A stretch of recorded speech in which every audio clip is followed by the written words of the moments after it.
Hello, मेरा नाम अशिका अग्रवाल है एंड नीट यूजी 2023 में मैंने 715 आउट ऑफ 720 स्कोर करा है with an all India rank of 11 and NEET exam basically 3 hours 20 minutes का होता है जिसमें वो 200 क्वेश्चंस पुट इन करते हैं। Physics, chemistry, botany and zoology सबके 45 क्वेश्चंस हमें अटेम्प्ट करने होते हैं।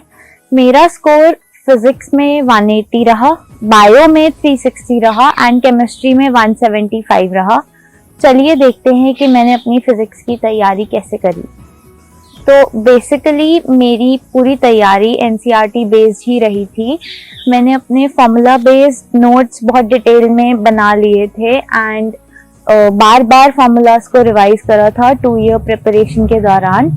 फिजिक्स के लिए स्पेशली मैं ये सजेस्ट करूंगी कि आप जितने ज्यादा क्वेश्चंस एमसीक्यू पैटर्न में प्रैक्टिस करेंगे उतना आपके लिए बेटर। कॉन्सेप्ट क्लैरिटी और डाउट क्लियरेंस को प्रायोरिटी देना बहुत इंपॉर्टेंट है।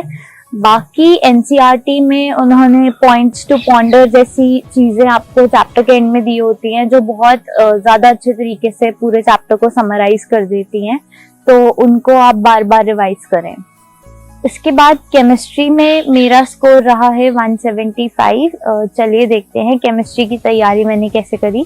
फिजिकल केमिस्ट्री ज्यादातर फॉर्मूला बेस्ड ही रहती है, बट केमिस्ट्री में आई वुड सजेस्ट कि आप हर एक चैप्टर की एनसीईआरटी बार बार पढ़ें और बहुत डिटेल में उसको याद रखें, उसकी सारी बैक एक्सरसाइजेस और इन टेक्स्ट एग्जाम्पल्स भी सॉल्व करें।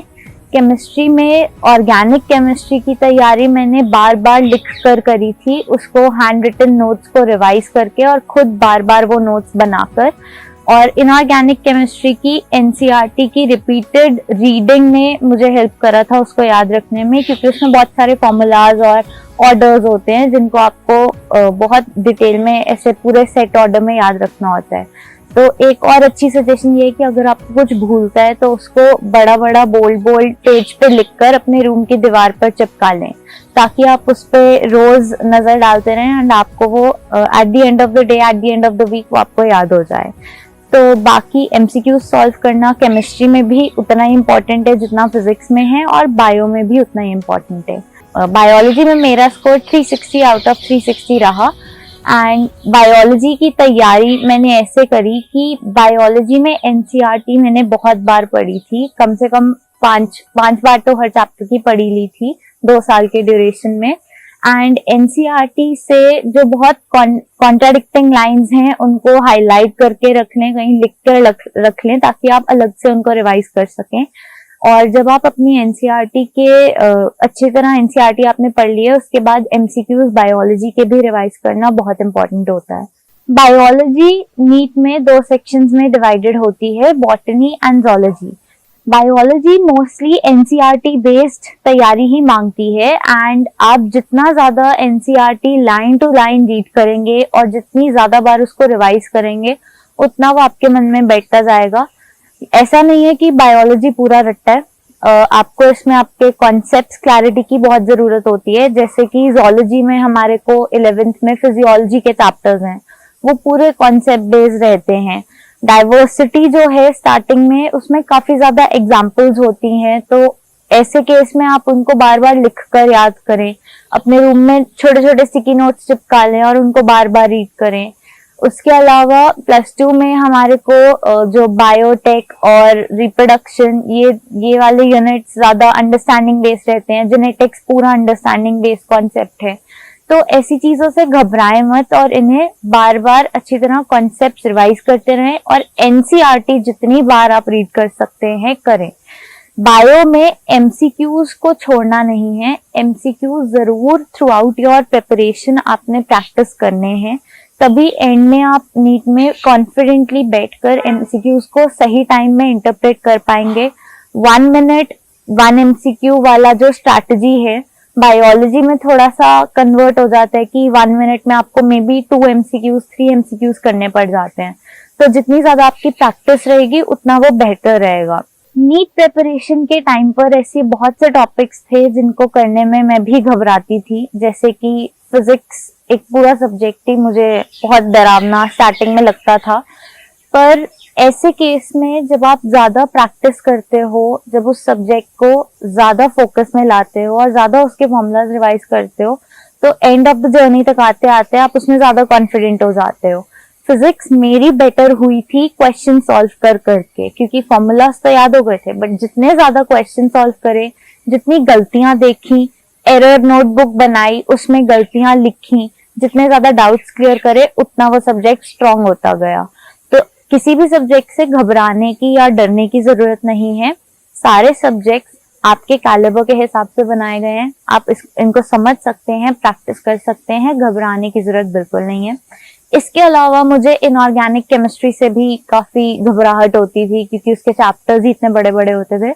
बट जब मैंने ऐसा 2-3 बार एनसीईआरटी से रीड कर लिया और 2-3 बार मैंने आराम से खुद भी लिख लिख कर नोट्स बना लिए थे, तो फिर मेरे को आखिरी दिन तो बस एक नजर ही फिरानी पड़ी थी इनऑर्गेनिक केमिस्ट्री पे और मेरे को सब याद था।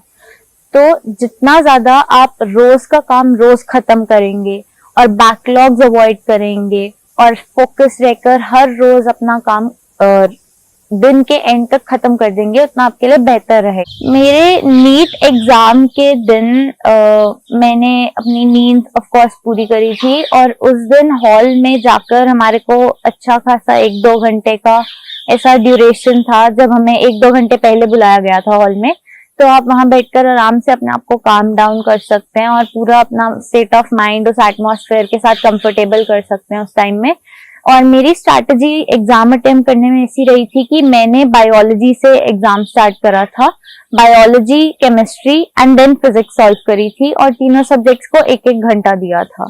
तो फिर एंड में 20 मिनट मेरे एक्स्ट्रा बच गए थे और उस दौरान मैंने वो क्वेश्चन देखे थे जो मुझे मुश्किल लगे हों, या फिर मेरा एक ही क्वेश्चन छूट गया था जो मुझे मुश्किल लगा था। उन 20 मिनटों में मैंने आराम से बैठकर वो क्वेश्चन सॉल्व करा था। तो ये स्ट्रैटेजी मेरी रही थी एग्जामिनेशन हॉल में। तो परीक्षा के एक दिन पहले तो मैं ये सजेस्ट करूंगी कि आप जितना कम लोड लेंगे उतना बेटर है। मैंने पर्सनली खुद को ज्यादा कॉन्फिडेंस देने के लिए परीक्षा से 2 दिन पहले सिर्फ बायोलॉजी रीड करी थी। मतलब हमारा 7 को एग्जाम था, तो मैंने 5 को 11th की बायोलॉजी रीड करी थी, 6 को +2 की बायोलॉजी पूरी रीड करी थी। इसके अलावा मैंने परीक्षा से 1-2 दिन पहले और कुछ नहीं पढ़ा था। तो मेरा यही सजेशन रहेगा कि आप जितना कम लोड ले सकें और जो सब्जेक्ट आपको कॉन्फिडेंस देता है वो पढ़ें। तैयारी करना बेसिकली हर एक छात्र के खुद के हाथ में है। ये आपका कैलिबर है कि आप कितना पढ़ सकते हैं, कितने एमसीक्यूज, कितने स्ट्रैटेजी आपकी कितनी अच्छी है, आपके लिए क्या चीज पढ़ना ज्यादा आसान है, क्या ज्यादा मुश्किल, ये पर्सन टू पर्सन डिपेंड करता है।